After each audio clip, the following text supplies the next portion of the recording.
आध्यात्मिक मार्गात अडथळे का येतात?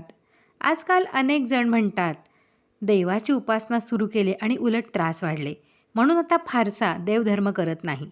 हे वाक्य अनेकदा आपण ऐकतो. पण यामागचं खरं कारण फार लोकांना माहीत नसतं.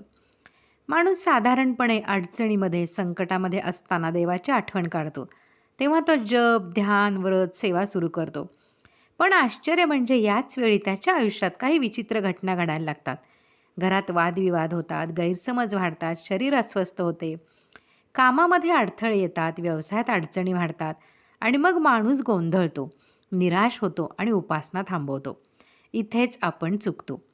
खरं तर उपासना सुरू होताच आपल्या आत वर्षोनवर्ष साठलेली नकारात्मक ऊर्जा अस्वस्थ व्हायला लागते. ही नकारात्मक शक्ती आपल्याला इतक्या सहज सोडून जात नाही. कारण ती आपल्या मनावर, शरीरावर आणि कर्मावर आपली पकड घट्ट बसवून ठेवते.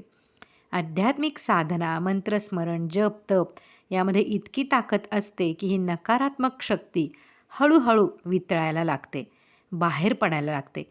पण ती सहजपणे जात नाही. ती प्रतिकार करते, त्रास देते. याच काळात आपण अधिक सावध, धैर्यशील राहिले पाहिजे. जेव्हा आपण हार न मानता उपासना चालू ठेवतो, तेव्हा हे अंधाराचे थर गळून पडतात. मग आयुष्यात नवीन प्रकाश येतो. इच्छा पूर्ण व्हायला लागतात. पूर्वकर्माचा निचरा होतो. पुण्य संचय सुरू होतो. आणि हेच पुण्य संकटाच्या काळात आपली ढाल बनतं. त्यामुळे संकट आली, अडचणी वाढल्या तरी उपासना सोडू नका.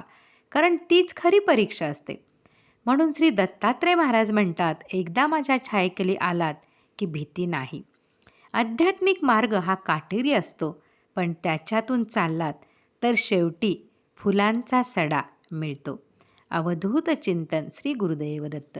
व्हॉट्सअपवरून साभार. श्रीराम जय राम जय जय राम.